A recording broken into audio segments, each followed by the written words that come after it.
Seeing that blanket, there's some kind of foul play happened here. That's all I could think of.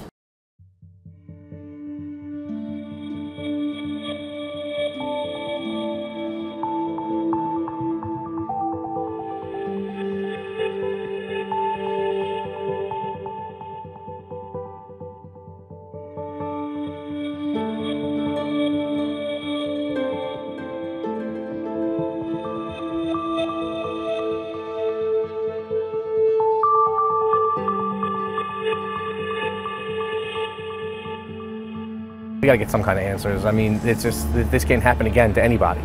You know, like I've said it before and I'll say it again, dogs and any kind of, animal, that they're not just pets, they're your family. And we lost a family member.